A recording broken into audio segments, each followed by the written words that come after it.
galera, beleza? Como é que vocês estão? Meus amigos, o vídeo de hoje tá aqui em 6 partes e vamos começar falando do consórcio, porque tem muito jornalista chorando. O que é que está acontecendo? Bom, se você caiu aqui de paraquedas, você não está acompanhando a política no Brasil, nos últimos dias a cúpula do judiciário definiu uma tese que norteia a liberdade de expressão. Um termo muito bonito que alguns jornalistas do consórcio, a turma verificadinha, tá falando em censura. Será que é isso mesmo? E eu quero mostrar algumas coisinhas para vocês que aconteceram. As pessoas, inclusive, recuperaram alguns prints e teve algumas situações bem engraçadas, como jornalistas da Globo indo numa direção oposta do que o jornal defende, porque a Globo está defendendo o que está acontecendo. E teve muita gente que fez o L e que agora está desesperada. Eu quero comentar sobre isso no primeiro tópico e no segundo também. Só que no segundo tem algumas coisinhas extras. E as coisinhas extras são o quê? Eu vou até adiantar. A gente vai relembrar uma coisa específica sobre um jornalista, aquela típica história que não pode ser esquecida. Vamos comentar de forma muito rápida. Vamos analisar um caso que ocorreu e foi divulgado ao longo do dia de ontem, que envolve uma jornalista de direita. Ela concedeu entrevista e a emissora retirou a entrevista do ar. Pelo menos a parte dela, né? Um pedacinho lá. E aí eu quero comentar com vocês sobre a Vera Magalhães e o Roda Viva e também José Gomes da Fiesp. Tudo se conecta com o Dilma, o vassalo do Biden. Um dos assuntos mais comentados no Brasil, fora da bolha da direita, que acompanha as outras bolhas, inclusive o engajamento, foi uma discussão se o Lula é ou não é neoliberal. Óbvio que ele é. A gente vai comentar sobre isso. Vocês vão ver o desespero da esquerda, tem algumas coisas que são importantes nesse tema. Depois quero falar da COP. O Lula, pela 7ª vez neste ano, defendeu que a soberania nacional seja deixada de lado. Vamos ouvi-lo, saiu até nota na Globo. Nem a Globo defendeu. Na verdade, a Globo não tem nem que defender nem nada. A Globo divulgou sem nenhuma pena, sem nenhum pudor. Tem mais algumas confusões, quero falar da Marina, e aí se der tempo, mas eu acho que não vai dar, o Juscelino aprontou de novo, e o Janones também. Mas vamos por partes. Vejam só. Folha de São Paulo, a introdução foi longa hoje, né? Folha de São Paulo foi um dos principais veículos que teceu críticas, deu espaço para pessoas, né, questionarem o que foi decidido. Eu acho muito engraçado, mas não sinto pena. Aí você vê. Começando por aqui. O Supremo replica conceito do PL das fake news e eleva risco de judicialização contra a imprensa. Uai, mas o PL das fake news não era tão bom? Vocês lembram que a Folha de São Paulo defendia o PL das fake news? Qual o problema? Qual o problema? PL das fake news pra vocês, imunidade pra mim? É isso? Esse era o ponto? É mais uma máscara que cai? Aí tá assim. A decisão do judiciário importou expressão do PL das fake news, que tinha como alvo as plataformas de internet. A medida, na avaliação de especialistas, eleva o risco de judicialização em torno de reportagens, especialmente porque o texto aprovado pelos ministros contém expressões vagas e genéricas. Mestre e doutorando pela Universidade de Sevilha, na área de liberdade de expressão, Marcelo Malheiro Cerqueira também avalia que a equiparação de veículos de imprensa com plataformas não se justifica. Eles queriam ser melhores tratados e agora o consórcio foi rebaixado. Tá no nível do povão. Eles esperavam que na era Lula eles fossem brilhar ainda mais, que se distanciassem ainda mais do cidadão comum, porque eles odeiam o povo. Eles odeiam o povo brasileiro. E agora, né, foram equiparados. Para ele, a tese divulgada pela corte, além do dever de cuidado, outro texto muito amplo, o que trata de indícios concretos de veracidade dos fatos, né, é o seguinte: a definição da verdade de um fato nem sempre é unívoca. Em muitos casos, vamos ter fragmentos. Quem vai dizer se a apuração foi suficiente ou não? Na avaliação de Cerqueira, o uso pelo Supremo de termos vagos deve manter o problema atual no julgamento de casos sobre liberdade de expressão pelo país. Sem critérios claros, juízes têm uma ampla margem de subjetividade. Mas não importa, porque eles são os balizadores do Estado democrático de direito. Eles impediram o golpe. Então a gente tem que comemorar. Eu não sei por que o consórcio está tão temeroso. Faz o L. E a raiva deles é o seguinte: na pele das fake news, eles queriam que as plataformas fossem responsabilizadas pelo que as pessoas postam. Gente, para e pensa uma plataforma como Facebook, Instagram, Twitter. Imagina a quantidade de postagens por dia. Como a plataforma pode conseguir lidar com todas? Você já imaginou o Facebook ter mais de 2 bilhões de usuários? Como é que você faz isso? Como é que você conta? Não tem material humano que consiga, mas eles querem responsabilizar. Agora o consórcio, que está entrevistando muitas vezes no tete a tete, não, comigo não pode. Não. Vigiar e punir. Vigiar e punir, gostoso demais. Aí, o Jota é um portal do mundo jurídico, bem à esquerda, vamos falar assim. O risco para a imprensa nas mãos do judiciário. Esperamos que o Supremo não crie mecanismos que possam conduzir à autocensura no Brasil. Isso daqui foi antes do julgamento terminar. Olha quem assinava essa nota. Associação de Jornalismo Digital, AJOR, Instituto Palavra Aberta, Instituto Vladimir Herzog, Repórteres Sem Fronteiras. Esses dois últimos, inclusive, principalmente o Sem Fronteiras, o RSF, eles criaram levantamentos para mostrar como o Bolsonaro era um ditador autoritário. Sabe por quê? Porque ele bloqueou pessoas no seu perfil privado no Twitter. Ataques! Ele bloqueou pessoas! Aí agora eu tô vendendo mais isso comigo. Oh, meu Deus, que alegria! Federação Nacional de Jornalistas, Associação Brasileira de Jornalismo Investigativo e Associação de Jornalistas de Educação. Aí tá bem! Não chora não. Eu tô torcendo pra ver o primeiro a rodar. O primeiro que vai fazer uma entrevista e vai rodar, mas rodar bonito. Mas bonito. Tinha que ter uma força-tarefa pra ficar assistindo todas as entrevistas. Sabe? E começar a botar, sabe? Processo atrás de processo. Sem dó nem piedade. Essa turma procurou muita confusão. E eles encontraram. Aí vem. Entidades vão à OEA após decisão do judiciário sobre punição à imprensa. Coitadinhos, né? Aí agora, porque agora não são os blogueiros. Os blogueiros bolsonaristas podem fazer o que for. Agora é o consórcio. Aí como é o consórcio, vai lá a ABI, Associação Brasileira de Imprensa, e a FENAGE, que é a Federação Nacional de Jornalistas, vão fazer um informe para quem? Relator especial para a liberdade de expressão da Comissão Interamericana de Direitos Humanos, Pedro José Vaca Villarreal. Agora é um problema. Beleza. Aí só para abrir um parênteses bem rápido, né? Esse pessoal tem síndrome de Estocolmo. A Unesco recebeu um prêmio da NJ de liberdade de imprensa. A Unesco que chamou o Felipe Neto para palestrar, né? Sobre fake news. Felipe Neto que adora perseguir as pessoas, mas tá lá. Aí foram dar um prêmio para a Unesco, né? A grande Unesco. Vamos voltar. Aí você vê o Pondé. Fez o L com força. Aí ontem de manhã cedo, vixe Maria, já tava com a careca fritando. Lá vem o tirada filósofo. No Brasil agora, a censura emana do poder judiciário. O cidadão, o profissional, uma instituição podem ser punidos e censurados ao sabor das vontades dos agentes do maior poder da República. Judiciário? É mesmo? Rapaz! Você viu? Acho que o Pondé está agindo em prol da desestabilização do Estado Democrático de Direito, um antidemocrata. Será que vão processar o Pondé por isso? Botar ele em algum inquérito? Eu não sentirei pena. Aí ele volta de noite, 10h30 da noite. Pra quem tiver alguma dúvida, sim, a censura no Brasil. É mesmo.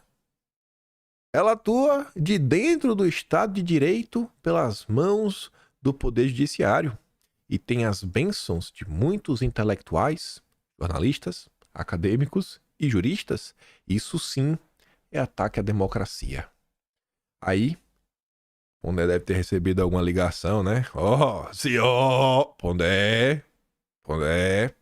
Ou então ele deve ter pensado, eita rapaz, tô criticando demais, hein?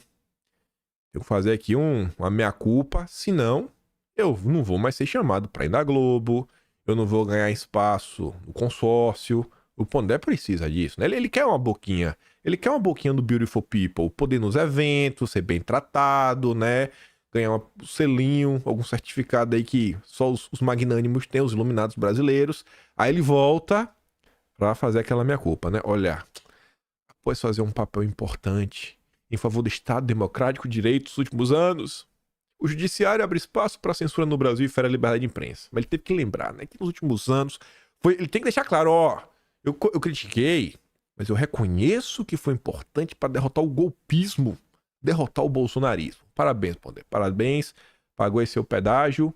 Espero que o consórcio lembre disso e veja que você age de forma similar com verme. Mas vamos continuar. Aí um colunista da Folha, que também é advogado criminal e que presidiu a Comissão Especial de Mortos Desaparecidos Políticos de 2001 a 2004, chamado Luiz Francisco Carvalho Filho, escreveu um dos textos mais duros em relação a este evento. Nem a ditadura foi tão ambiciosa quanto o judiciário ao decidir sobre entrevistas. A tese dos ministros sobre punição à imprensa faz inversão absoluta de valores. E eu já falei, eu adoro ler os comentários da Folha de São Paulo. A Globo não tem comentário. O Estadão também não tem. A Folha tem. E só quem assina na Globo são os petistas. E eu falo assim, eu não quero saber o que o jornalista pensa. O jornalista não sabe de nada. Eu prefiro me informar pelos petistas. E aí eu fui ler as respostas.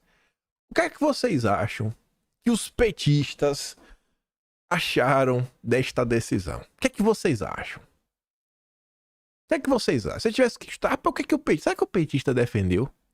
Será que o petista tá achando que é certo, achando que tá errado, que pode ser aplicado contra ele? Vamos ver? Separei alguns, para não falar, pegou a exceção. Não, vou pegar aqui vários comentários. A gente chega lá. Opa, tem o botão de voltar. Primeiro deles, Beatriz R. Álvares. Notícias falsas e difamatórias, quando publicadas, podem liquidar com a reputação de pessoas. Como confundir liberdade de expressão com a divulgação desse tipo de notícia? O que leva a Folha a ficar tão enfurecida quando o judiciário tenta impor limites à divulgação pela imprensa de notícias falsas? Na ditadura, o que era censurado era a divulgação de notícias reais. Tá vendo aí? O petista saiu em defesa da decisão e chama basicamente a Folha de golpista. Adenilson Penelli. 2 comentários dele. É um escândalo um jornal como a Folha, que sofreu tanto na ditadura, publicar este artigo? Corporativismo tem limite? Ou vocês querem carta branca para mentir e enganar o público? Aí volta o petista. Creio que o colunista está brincando com amnésia? Ou ainda querendo enganar o eleitor? Tal comparação é descabida e ofensiva? Haja visto o tamanho e a intensidade da censura durante o regime militar. Esqueceu que muitas vezes publicaram receitas como protestos contra artigos censurados. Esse daqui deve nunca ter aberto um jornal para dar uma olhada. Nunca deve ter aberto um jornal para dar uma olhada. Pra tá falando uma porcaria dessa. TV, rádio, revista, propaganda, música, livros escolares, novelas, romance, tudo era censurado. Veículo de imprensa, como por exemplo a Jovem Pan, né, JP, deveria ter sido exemplarmente punida. Vigiar e punir. Gostoso demais? Gostoso demais? Eita, que petista é vingativo. Valdir Teixeira da Silva. Essa gritaria toda é muito por corporativismo da mídia. É isso aí, petista. É isso aí. É outro petista, Antônio Pinto. Se a entrevista tem indícios de falsidade e crime, é justo. Eles não conseguem entender, gente. O pior, assim, esse daqui não são aqueles petistas espertos que estão defendendo uma tese com o time de interesse. Eles realmente acham que o que está sendo colocado na mesa é para defender a verdade. O pior é isso. Este é o nível intelectual dos brasileiros. Esta é a turma que defende o Paulo Freire. E aí você entende por que o povo defende o Lula. Eles não conseguem entender o problema que está diante deles. Eles não conseguem. Eles não conseguem entender a subjetividade. Eles não conseguem entender que mesmo a verdade pode ser tratada como uma mentira. Eles acham que não, eles acham que a justiça é justa o tempo inteiro. Eles não conseguem entender. Petista não tem jeito. Wilson Rossi. O que jornais e jornalistas querem é se isentar de qualquer responsabilidade. Pode tudo. Achincalhar e humilhar. Inventar e mentir. Não consegue entender. É o petista padrão. Francisco Eduardo de Carvalho Viola. Observe, ilustre passageiro, que aqui só protestam contra o judiciário os arruaceiros da direita que já votaram no Bozo. A tese do doutor Carvalho é legítima, mas é tese, filosofia, discussão para utilitarismo e consequencialismo. Enquanto isso, os arruaceiros continuam mentindo em nome da verdade da democracia, mas na porta de quartel pedem golpe. Ele acredita no que ele escreve. Esse é o petismo. Isso é o petismo. Isso é o petismo. Porque o Brasil não dá certo, né? Por causa do petismo.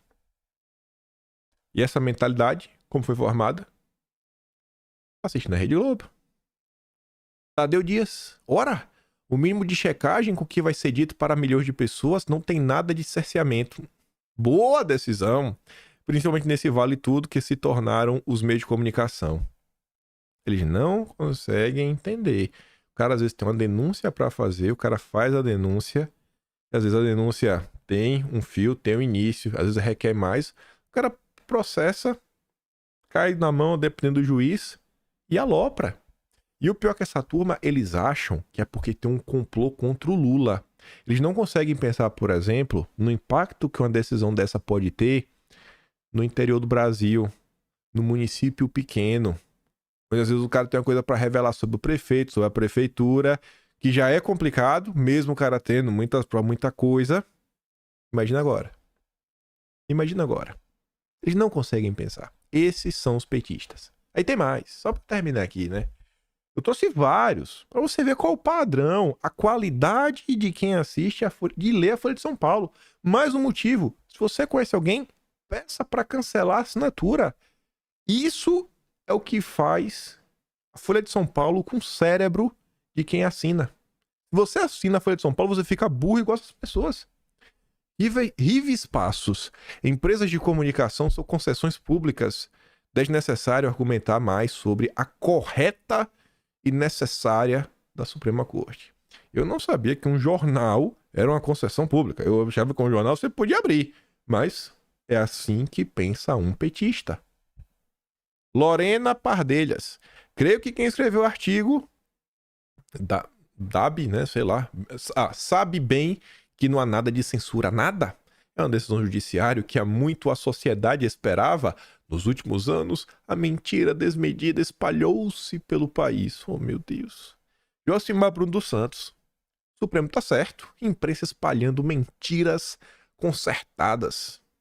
E para fechar com Antônio João.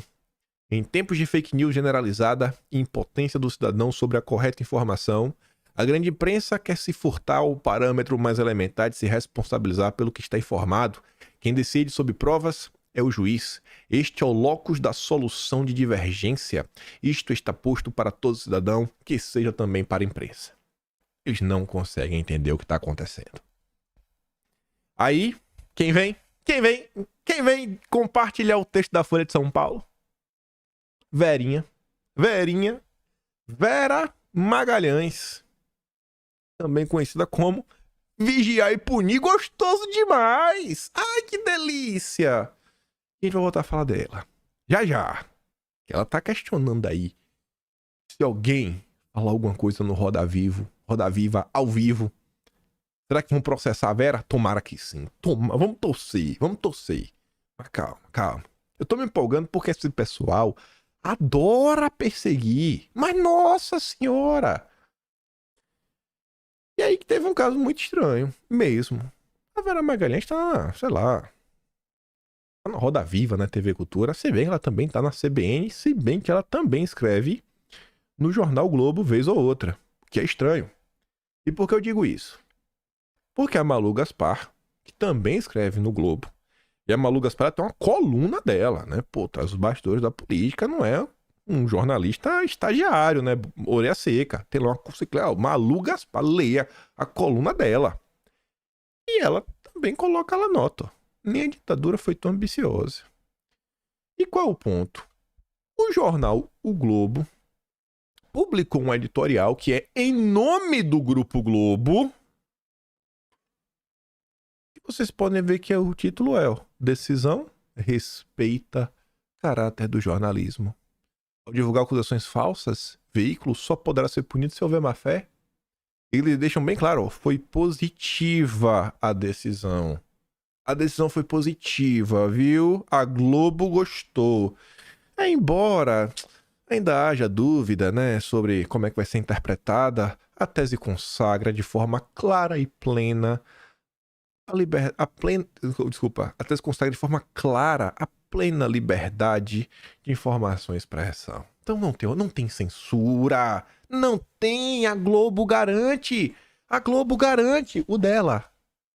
Agora chora, mas de coração, como eu tô torcendo para algum jornalista rodar por tudo que eles fizeram. Sou ser humano também, né? Tem que chegar neles, não é possível isso. O tanto que essa galera aprontou, não dá em nada. A Globo não vai ser pega, de jeito nenhum. Mas a Série B, Série C, uma Veja, né, uma Folha de São Paulo da vida, nossa, tem que tomar na cabeça para aprender. Por outro lado, é o que eu falei, a Folha foi o jornal que mais gritou contra a decisão. A Folha publicou um editorial. O Estadão também publicou um editorial hoje, mas foi mais fraco, né, do que o da Folha, mas foi um editorial crítico também. Esqueci com a manchete. Mas foi o editorial de hoje de manhã. Publicado às 3 da manhã de hoje, do dia 1º de dezembro. Mas a Folha de São Paulo publicou no final da noite de ontem, né? No início da noite, 8h15 da noite. Capítulo sombrio, né? O editorial. O que a Folha pensa. Conta a própria história, a corte abre brecha para ataque à liberdade de informação. Aí, só peguei 2 parágrafos.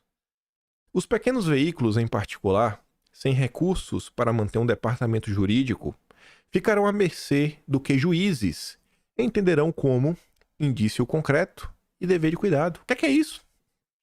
Não sei. Um prejuízo de monta para a liberdade jornalística, sobretudo quando se conhece o grau de promiscuidade entre poderosos país afora, principalmente no interiorzão do Brasil, né? Mesmo a chamada grande mídia, em tese mais capacitada para enfrentar o assédio judicial, poderá vir a exercer alguma autocensura, sacrificando a circulação da informação para evitar arbitrariedades. É mesmo, né? Bacana. Mas vamos continuar. Antes de falar da Vera Magalhães, e também comentar sobre o caso de uma jornalista que foi na Jovem Pan e teve seu trecho retirado, talvez possa ter alguma relação com o que está acontecendo. Ontem, uma pessoa que deveria ser conhecida por todas as pessoas de direita, eu tinha até um material dela que eu não quis trazer para não dividir a direita, né? Porque ela estava com um amigo dela que muita gente gosta. Tem sempre aquela da direita que tem bom coração, mas não conhece o passado das pessoas, né? Então abraça, assim, o primeiro que aparece, dá 2, 3 gritos contra o Lula, contra o judiciário, é herói. Ele criticou Aí a turma não, ele criticou Bolsonaro, mas hoje ele não critica mais. O problema não é criticar Bolsonaro ou não, mas a pessoa, num passado não muito distante, defendia cadeia, sabe? Pra todos nós. Aí de boa. Agora ela mudou, né? E quem não tem memória compra, não, o cara mudou, né? Eu não vi ele mudar isso. Eu nunca vi ele falar, me desculpe, eu errei. Né? O cara que fazia live. Essa live tá a Madalene Laxo, tá ele, o Ayan, Madalene Laxo, o Ângelo Coronel, que era o presidente da CPMI das Fake News, o Nereu Crispim e o Fábio Panúzio. Não vamos dividir a direita, deixa lá. Vamos focar aqui só na Madalene Laxo e umas coisinhas extras. Ela fez esses 2 tweets. Na real, a maioria está comemorando a censura. É nossa triste realidade. Os Lula-afetivos estão dizendo que só jornalixo que faz fake news reclama. Os bolsomínios estão dizendo que os jornalistas merecem porque reclamavam do Bolsonaro. Subdesenvolvimento é um projeto sério. Será que os bolsomínios estão né, celebrando porque, sei lá, são jornalistas que reclamavam do Bolsonaro? Será que o problema da Madalena Lacks é que ela reclamava? Será que era só uma reclamação? Será que era realmente esse o problema? Ou será que ela tá de descaração? Aí depois ela fala assim, ó. O brasileiro não se importa e se dá mal esse otário? Ele já sabe que é um trouxa ferrado e muito provavelmente será isso a vida toda. O prazer dele é ver os outros se ferrarem e dizer, eu não avisei. Um povo sem sonhos e sem futuro se sabota sempre. Mulher amargurada, né? Beleza. Aí, o que aconteceu com ela? Arregou. Como vocês podem ver aqui, a conta dela não existe mais e não é porque foi derrubada. Ela mesmo fechou a conta dela do Twitter. E por quê? Porque ela tomou apavoro. Não tem outra palavra. Ela tomou uma chuva de verdades. O Mafinha,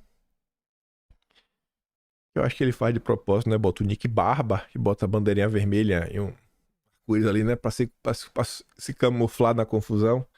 O Mafinha é um cara que tá na internet há muito tempo. O Mafinha, ele tava bem antes de 2019. E em 2019, o Mafinha viu o que aconteceu. O Mafinha conhecia a turma que tava com alvo nas costas. O Mafinha lembra das coisas, né? E aí ele responde a Madalena Lacks. Mas assim, sem ofensas. Ele vai assim, ó, ele vai onde dói. E aqui explica muito. Porque tem muito bolsonarista, né? Tá batendo palma. Assim, tá falando bem feito. Tá falando bem feito. Não é porque vocês falavam mal de Bolsonaro. Esse texto aqui tá irretocável. Tanto que você vê ali embaixo. 687,6 mil visualizações. Rodou esse texto. Rodou. Ele botou nas palavras assim, fatos históricos que tem que ser assim guardado no coração de todos. Nada disso, Madalene. Você é incapaz de enxergar através da sua soberba. Nenhum bolsonarista se importa com a imprensa xingando Bolsonaro. Ele sempre foi xingado. E o conhecemos assim. O problema não é Bolsonaro. Não é, ai, a gente fala mal de Bolsonaro. Não, não é isso. O problema é que, por um tempo, você, Felipe Moura Brasil, o eu nunca invertebrado Borges, esse daí, rapaz, já pediu minha cadeia, né, minha prisão as 3 vezes, até na CNN. Eu falei, rapaz, quer me prender a todo custo? Que foi que eu fiz? Verinha, né, foi da Vera Magalhães, Andreasa, Caio Blinder, Sabino, Mainardi, não, Mamateiro Mainardi, Pedro Doria, Joel Pinheiro, MBL, etc., acharam que apoiar todo tipo de perseguição do judiciário contra pessoas comuns só porque elas eram incômodas no Twitter era a defesa da democracia.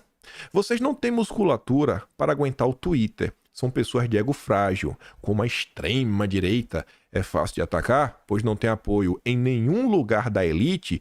Foi prazeroso ficar ao lado dos artistas, dos procuradores vermelhos, dos jornalistas globais, né?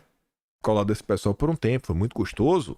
Agora, com o retorno do governo petista, o fortalecimento do judiciário, vocês serão tão golpistas quanto o Patriota 101, que cocou lá, né, no dia 8. Cara, não tem diferença pro governo. Uma Madalena Lacks da vida e, sei lá, ele bota um Alan dos Santos. Se você tá contra o Lula, você não presta. Simples assim. Infelizmente, foram vocês que criaram este monstro que agora ameaça todos nós. Vocês podem negar à vontade, mas no fundo sabem que o fizeram. Lembra-se da CPI das fake news?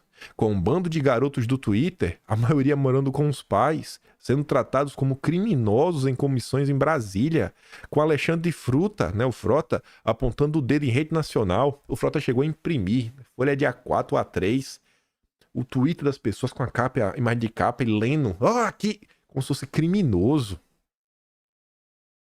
Esse relatório foi usado, né, pelo judiciário para dar substância, né, que é das fake news, que hoje é basicamente o manual do mal.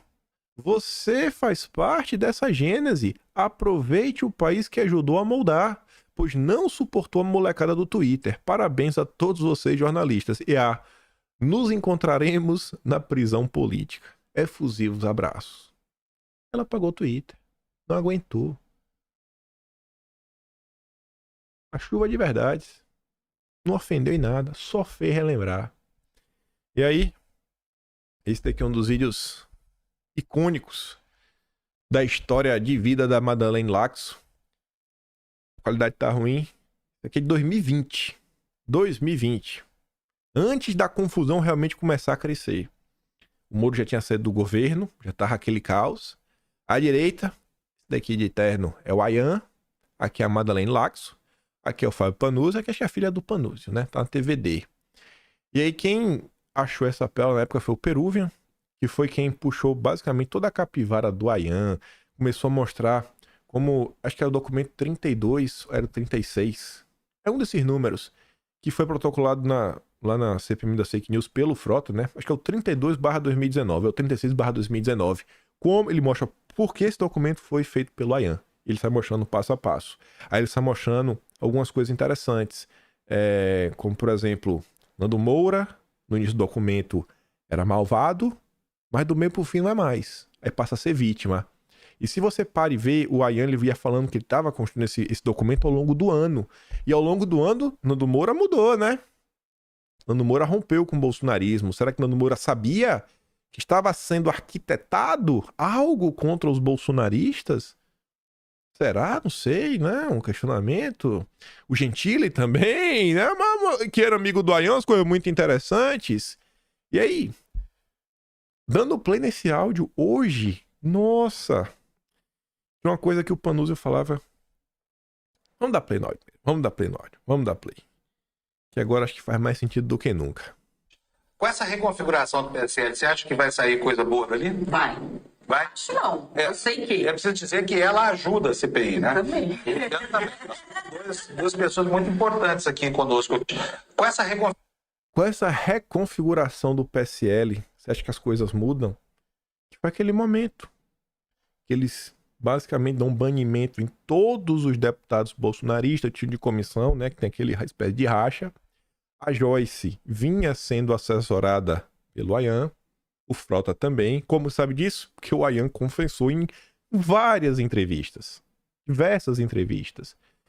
Documentos que a Joyce apresentou também durante a CPI que teriam sido impossíveis da Joyce obter. Por que foram impossíveis? Porque a Joyce, por exemplo, tinha um perfil no Twitter que, quando a Joyce foi lá depor na CPI da Fake News, o que ela apresentou eram prints que não tinha por que ter. Era uma postagem muito específica que, como posso falar, a conta já tinha sido derrubada na época. A pessoa tinha uma nova conta. Só que nos materiais do Ayan, aquele print tinha colorido. Você fala, nossa, olha só, no material do Ayan ela tem, a Joyce também tem, né, alta resolução. E aí o documento que o Frota protocola tem a mesma imagem, só que preto e branco. Você fala, olha, a Joyce e o Frota com o mesmo material, só que a Joyce tem alta qualidade colorido e o Ayan, e o Frota protocolou em preto e branco. E esse material, o Frota, inclusive, ele, numa entrevista com o Pedro Zambarda, no Diário Centro do Mundo, ele disponibiliza. Só que as pessoas não lembram disso! As pessoas não lembram! Não lembram! Eu não vou esquecer porque eu fui perseguido, mas nunca chorei minhas pitangas. O Ayan me prometeu que me botar na cadeia. Ele ainda falou assim, que quando eu bato duro, eu bato encaixado. Né, Ayan? Foi preso depois, em 2020. Foi preso, né, pai? Deu ruim pra tu. Assim. Aí o Panuzzi fala, não, essa conferência depois ele diz, não. O final, né? Porque eles estão ajudando na CPI. Tô falando da Madeleine quanto do Ayan. Dá play de novo, ó. Configuração do PSL, você acha que vai sair coisa boa dali? Vai. Vai? Acho não. Eu sei que. É preciso dizer que ela ajuda a CPI, né? Também. É preciso dizer que ela ajuda a CPI. E o Luciano também. Então, assim, foram absurdos. O general Santos Cruz, o general do Moro, né? Vamos unir a direita. O general do Moro usou o material do Ayan. Como é que se sabe que ele usou? Porque é a mesma apresentação do Ayan por Diário do Centro do Mundo, que também está no documento protocolado pelo Frota. Na época, a deputada federal Caroline de Tone, o deputado federal Felipe Barros questionaram Santos Cruz. Você conhece o Luciano Ayan? Carlos Afonso, que meu nome verdadeiro é Luciano Ayan. Não sei. E onde ele foi que o senhor montou essa apresentação? Uns amigos aí, quem? Não, depois eu falo, e nunca falou. Nunca falou. Palhaçada. Sabe, tem hora que dói no coração quando vê alguém que não acompanhou nada do que aconteceu nesse país. Fala assim, você já viu a esquerda brigar em grupo? Vocês estão dividindo a direita. Assim, cara, é sério mesmo? Vocês acham que várias pessoas que estão aí apontando problemas, né, de caráter em algumas pessoas, é por inveja? É porque é intransigente, que divide a direita? Ou será que essa pessoa, sei lá, tem alguma informação? Eu, pelo menos, quando falo, eu mostro muita coisa. E o que eu falei aqui, se alguém falar que é mentira, cara, eu resgato. Eu sei até onde pegar grande parte do material. Episódio 182, se eu não me engano, inclusive é o que eu trago esse vídeo aqui. Tem muita coisa. Enfim, as pessoas não têm memória. Na época, ó, a arte da seita. Éramos uma seita. Teve até curso. Se eu não me engano, era 9 capítulos. É isso mesmo, 9 capítulos aqui, ó. Madalene Lax e Luciano Ayan, né? Pra explicar a seita política. Né? Os bolsominions. Agora ela tá aí. Aí porque os bolsominions não querem que o jornalista reclame de Bolsonaro. Ô, minha filha. Até parece que a gente tá preocupado com vocês reclamando. Mas vamos lá. Vamos lá. Avançando aqui um pouco. Eu não quero aprofundar isso, porque eu já contei essa história tantas vezes. Mas tantas vezes. Eu até, sei lá, 2 anos atrás eu falava, no dia que eu for no Pânico, a primeira oportunidade que eu tiver, vou falar desses casos. Porque é um absurdo tudo que tá acontecendo. Eu cumpri. Minha primeira participação do Pânico, eu falo sobre isso. Falo o que essa turma fez durante a CPI das fake news. Falo como eles iniciam a perseguição. Teve uma pessoa que deixou isso registrado, mas de cabo a rabo, com print, com postagem, que contou a história das mais diversas formas. Rapaz, se teve alguém, fui eu, viu? Não é por nada, não. Eu deixei registrado. Ah, escrito não tá, mas em vídeo tem vários. Aí, enfim. Paula Schmidt, jornalista, escreve no Poder 360, se define como esquerda. Acredite se quiser, mas ela escreveu até um texto no passado que é assim: por que vou votar em Bolsonaro? Achei essa a manchete. A primeira frase do texto era: porque eu sou de esquerda. Aí ela falou: votemos porque eu sou de esquerda. Porque a esquerda dizia que defendia saneamento básico. Bolsonaro teve um marco de saneamento. Porque a esquerda defendia ajudar o pobre. Bolsonaro teve aí o maior problema de transferência de renda da história do país. Foi o auxílio de R$600. E ela sai mostrando a quantidade de coisas que o Bolsonaro fez. Porque a esquerda é a favor da liberdade. Bolsonaro defendeu a liberdade até o fim do trabalhador, né? Não ter que ficar trancado em casa e várias outras coisas. Aí a Paula foi no Pânico semana passada. Deu bom, muita gente elogiou. Paula tem muita experiência, né? A experiência ajuda. Você tem história pra contar. Tem história pra contar. Enfim, aí ela foi. E ela foi convidada pra ir no Linha de Frente. E aí ela fez um comentário sobre o ministro da Justiça e Segurança Pública, né? Falando de cota. Porque ele é meio grandinho assim, né? Pode ser por causa do tamanho. Ela fez só um questionamento. Não foi nada demais.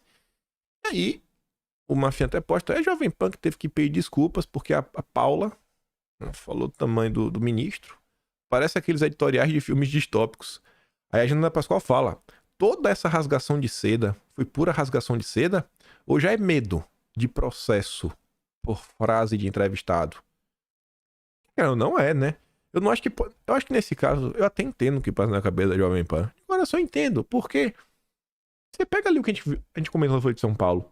O petista, no comentário da Folha de São Paulo, tá pedindo que a Jovem Pan seja punida, pelo que eu não sei. Até hoje eu quero entender realmente. Se, cara, você realmente acha que tem que ser punido? Tudo bem, né? Petista. Então, assim, sabe aquela história? Cachorro que já foi mordido por cobra tem medo até de bola de assoprar? Aquela bola comprida, né? Formato de salsicha. Eu acho que é meio que esse caso. Mas não deixa de ser meio triste. Eu entendo mesmo de coração, mas mesmo entendendo, é triste. Escuta só. E ontem aqui, no programa Linha de Frente, uma convidada que tinha vindo pela primeira vez participar do programa, fez um comentário inadequado. Chegou a ser, inclusive, preconceituoso. Mas, acima de tudo, inadequado, desnecessário, que nada contribui para o debate sobre a pessoa do ministro Flávio Dino. Não imputou nenhum crime, não fez nenhum tipo de agressão maior, mas fez um comentário que eu não gostei. Foi desrespeitoso. E, na mesma hora, eu chamei a palavra e fiz uma correção. Mas entendo que é importante reiterarmos e deixar isso muito claro, como nós pretendemos conduzir os debates aqui. Todos que são convidados pela Jovem Pan têm absoluta liberdade para expressar a sua opinião, os seus pensamentos e as suas ideias. Não há problema nenhum. Ninguém é obrigado a concordar comigo. Eu tenho posições claras, mas recebemos aqui colegas que têm uma posição mais à esquerda, uma visão mais socialista, e não há problema nenhum. Eu adoro debater. Sempre subi à tribuna do parlamento e debatia temas, nunca pessoas. E eu quero dizer aqui, então, em meu nome pessoal, como participantes desse programa Linha de Frente, mas principalmente em nome do Grupo Jovem Pan, dentro do qual o programa Linha de Frente se desenvolve, que o Grupo Jovem Pan, que esse programa aqui, Linha de Frente, não compactua com nenhuma forma de preconceito e nenhuma forma de desrespeito. Por isso, eu quero aqui, em meu nome e em nome do Grupo Jovem Pan, me desculpar com o ministro Flávio Dino. Esse posicionamento que eu avalio e o Grupo Jovem Pan avalia como equivocado e infeliz da nossa convidada. E, ministro Flávio Dino, receba aqui, pelo menos em meu nome aqui, palavras de confiança. Receba em nome do Grupo Jovem Pan o respeito à sua pessoa e eu lhe desejo que faça uma brilhante carreira no Supremo Tribunal Federal. Eu tenho certeza que Vossa Excelência, ao assumir o alto posto de juiz na corte mais importante do país, saberá, sim, separar as coisas, fazer valer o seu papel de grande jurista e olhar para todos os lados com a balança da justiça, sem pender para um lado ou para o outro, sem se deixar levar por ideologia ou qualquer outra paixão. Então, fica aqui o nosso registro. Não basta, né? Não basta pedir desculpa, né? Tem que elogiar a questão. Só um segundo aqui. Só um segundo. Já te ligo. Tô gravando. Segunda vez que eu tô gravando, quem me liga, velho. Tô me ligando cedo assim.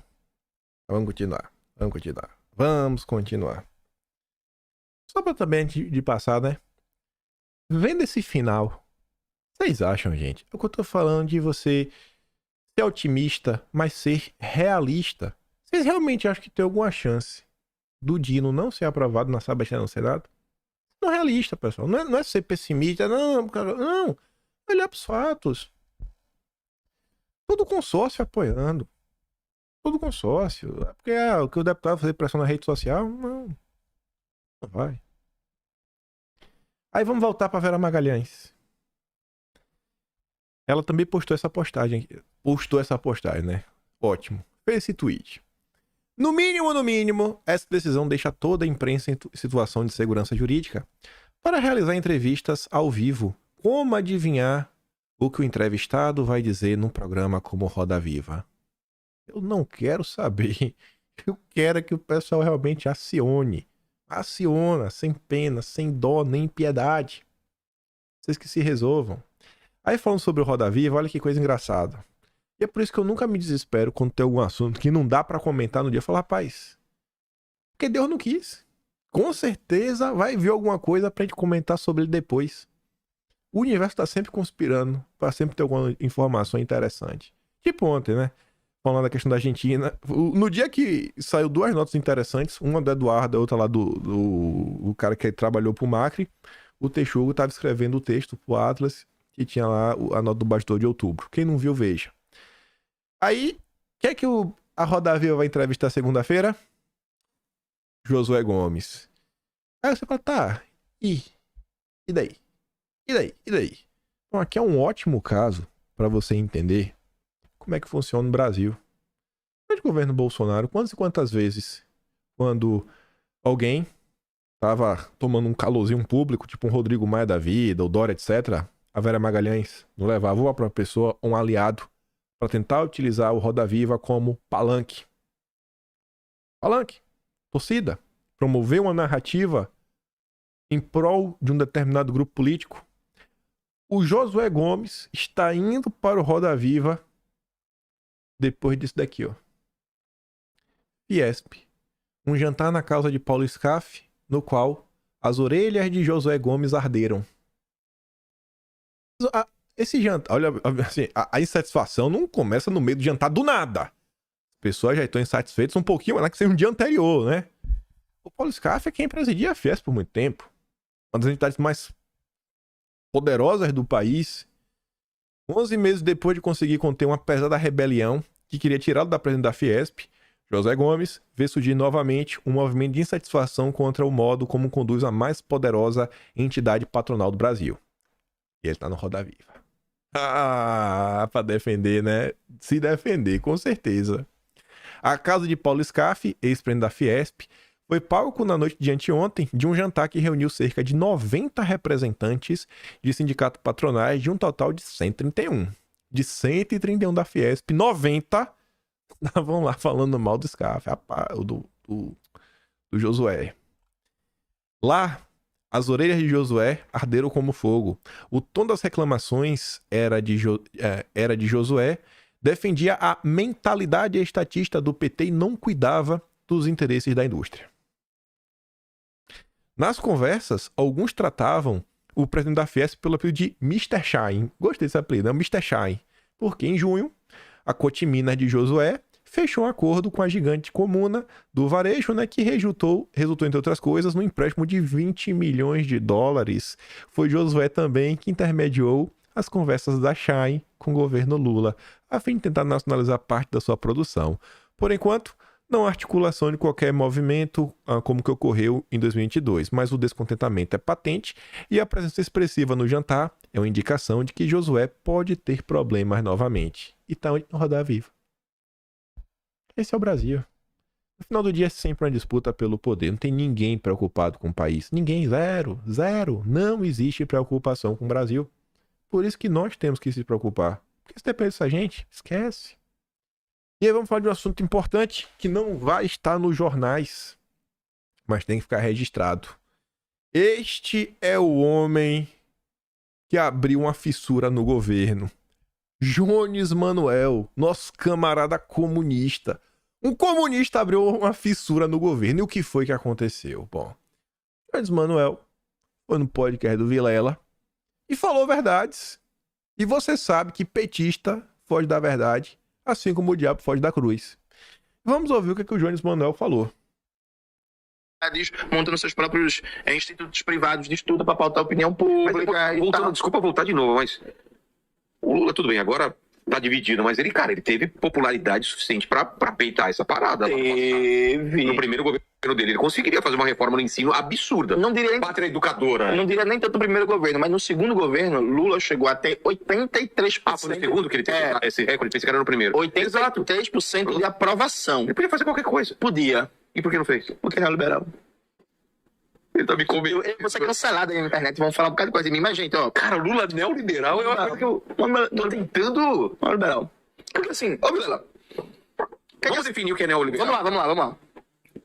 Primeiro, vamos definir o que é um neoliberalismo para a gente dizer o que é um político neoliberal.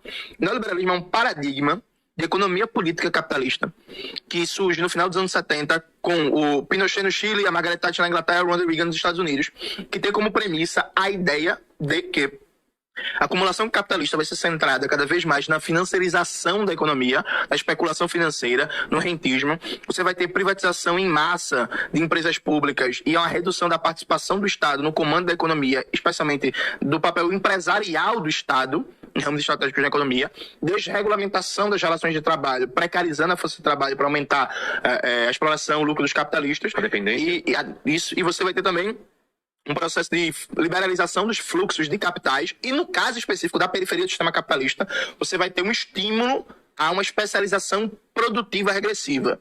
Então, os países da periferia capitalista vão abandonar sua intenção de se industrializar para voltarem a se focar na produção de commodities. Exato. E foi o governo do Lula surfou no commodities que nem... Brasil, Argentina, México, todos os países da América Latina, a partir dos anos 80, passaram a viver o que o Jaime Osório chama de um novo padrão de especialização produtiva. A indústria vai cada vez mais perdendo importância no PIB. Desindustrialização, né? Ele tá falando no final. É o que tá acontecendo agora, né? Olha o Lula falando de neoindustrialização, que no fim é você quebrar as indústrias. Porque agora tem que ser indústria verde. Basicamente começar... Assim, é maluquice, sem pé nem cabeça. Sem pé nem cabeça. Quer manter o Brasil o eterno quintal dos países ricos. Igual um vassalo. Ele sai depois falando coisa, o crescimento do mercado financeiro. Olha o poder, gente. Olha quem Lula trouxe pra compor o Conselhão. Antes de indicar o Haddad, Lula falou com o Trabuco do Bradesco. Na época, essa notícia no Metrópolis. O Lula é neoliberal, não tem o que falar. Neoliberal descarado. E aí, falar isso, que é uma verdade, e ainda mais quando você olha esse governo agora, tudo que o Lula vem fazendo, mercado de carbono, transição energética, um monte de maluquice, que é o que eu falo pra vocês. Eu gosto de dar sempre o exemplo da margem equatorial. Eu falo, pessoal, o PT é conhecido pelo petrolão. O PT do petrolão está usando o argumento ambiental para não explorar a margem equatorial. Eles estão proibindo a Petrobras de crescer. Eles estão sabotando a Petrobras. O PT do petrolão está sabotando a Petrobras. Vocês não estão vendo que tem uma coisa errada nisso? E o cara tá escancarando. E ele é um cara da bolha. Uma coisa é eu falar. Incomoda. Os caras não citam meu nome, mas às vezes outro eu vejo lá. Principalmente no 247. Né? O Atushi falando de algumas pessoas na direita, né? Mas beleza. Beleza. Não precisa saber meu nome. Só que vindo da esquerda, só essa postagem, só essa, e esse vídeo diversas pessoas diferentes postaram, 841 mil views. Tem vídeo de diversas pessoas da esquerda no YouTube, fazendo react, comentando, tentando passar pano para o Lula, e tantas outras pessoas falando, é isso mesmo. E temos que acordar, porque está pior do que nunca. Se a gente não reclamar, não apontar o dedo, este governo vai pro buraco e o Bozo vai voltar. Aí você vê Alberto Cantalice, presidente da Fundação Perseu Abramo, os intelectuais do PT. Tá lendo a missão também, né? O pedista. Vamos começar por baixo, ó. Quem diz que Lula é neoliberal não compreende o que é neoliberalismo e não compreende o Lula, tá? Falou e não falou nada. Então explica, cara. Explica por que ele não é. Aí vem um Cantalice. Sou um idiota metido intelectual, um web revolucionário atrás de likes, né? Pode taxar Lula de neoliberal. O Janes Manuel fala com a autoridade de um mestre. No entanto, no âmago, é um sujeito oco, vazio de sentidos ou de condição teórica, tá? Ele ataca o mensageiro, mas e a mensagem? Refuta que o Lula é um neoliberal? Não. Lula, no programa do Ratinho em 2022, se disse um socialista refinado. O que isso queria dizer, né? Um socialista democrático. Mas por que não é neoliberal? Olha, gente, o cara tá dando uma volta pra explicar porque o Lula não é um comunista. Mas ele não fala porque não é neoliberal. O que é que os webs têm com o Lula? Uma espécie de dor de corno. Falam em povo, não tem nada que os liga ao povo. Já com Lula é completamente diferente. Lidera o povo, tá? Mas por que não neoliberal? Hein? Lula salvou o Brasil do fascismo. Se o Geno tivesse ganhando as eleições, muita gente não estaria falando besteira nas redes. Tá, mas e aí? Ele é ou não é neoliberal? O presidente da Fundação Perseu Abramo não consegue responder. O André Roncaglia, um dos maiores economistas da esquerda brasileira, escreve constantemente na Folha de São Paulo, tava na Globo News acho que anteontem. Tava na Globo News anteontem. Fez um vídeo em seu canal. Lula neoliberal? É o título do vídeo. Imagina a dor que essas pessoas estão sofrendo com Lula fissurando. Me disse no ponto que eu tô falando pra vocês. Gente, ó, é mostrar que o Lula é um vassalo. Bate aqui, ó. Aqui é onde machuca.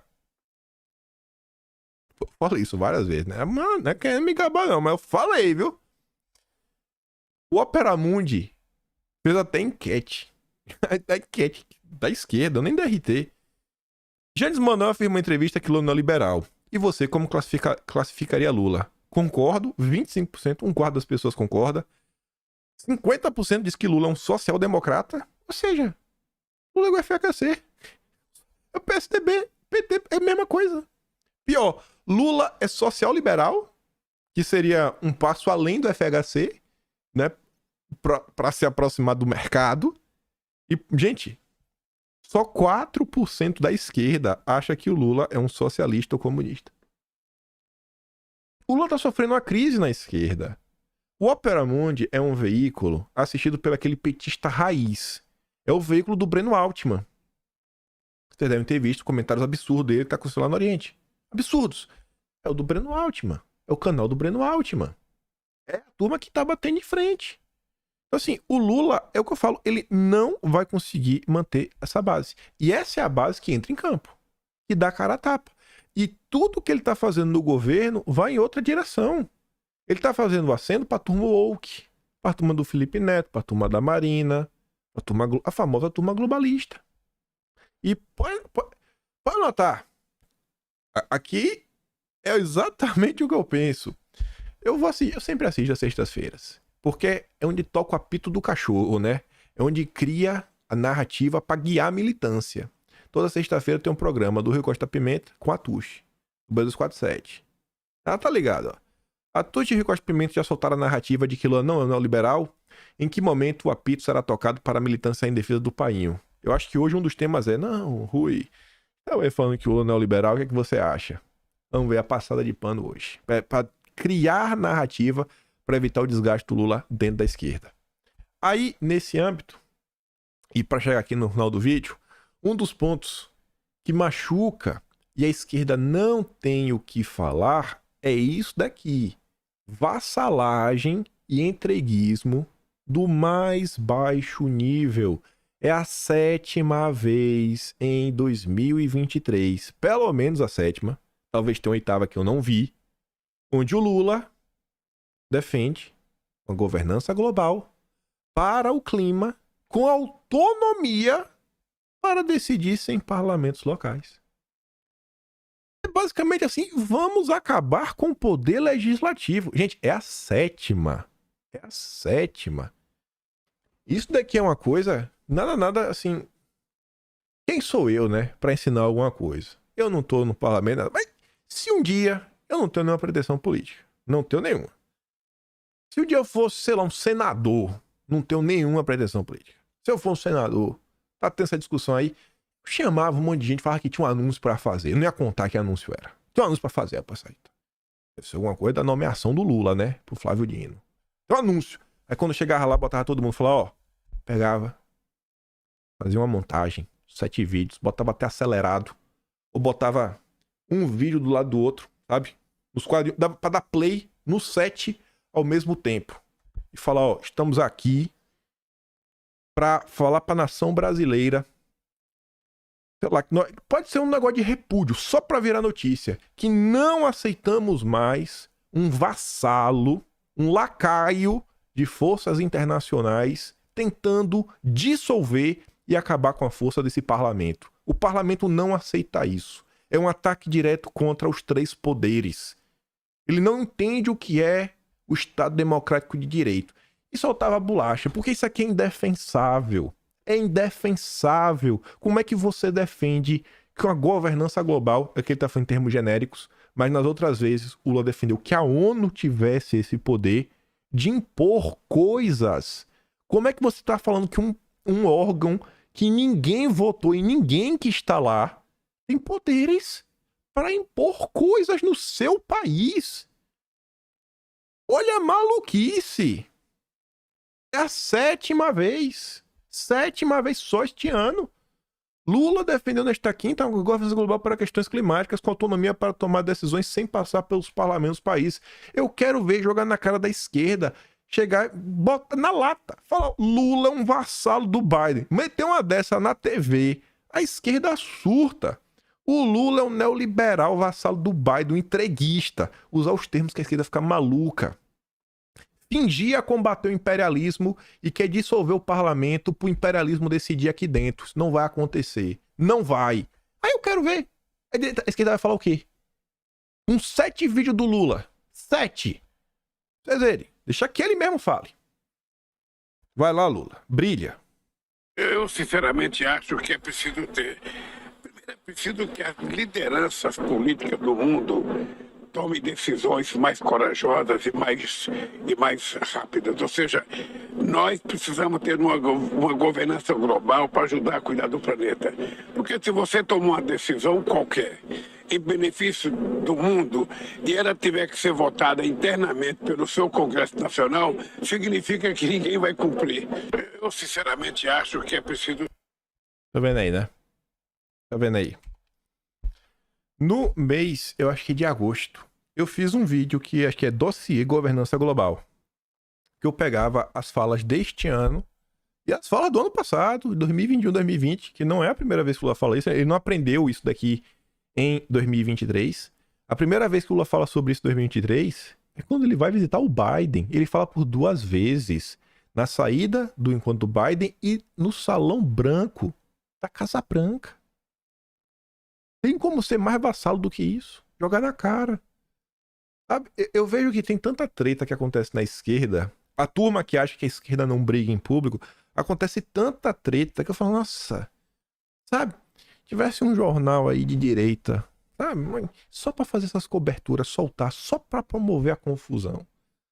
Eita, eu não tenho tempo de fazer isso, mas é uma coisa que eu queria ver, né? Esses jornais fazer a cobertura e soltar a nota. Soltar lá, vai. Fomenta a confusão. Joga um contra o outro. Joga. Deixa que eles brigam entre si, né? Fomente essa briga entre eles. E não, você não tá fomentando a mentira. Você tá expondo verdades inconvenientes. Lula é um vassalo. Lula segue 100% a agenda globalista. Não é que ele não goste dos comunistas. O Lula adora. Mas o terceiro mandato do Lula tá aí. Batendo continência pra agenda globalista. Pra ONU. Esse é o Dilma. Vassalo do Biden. Entreguista.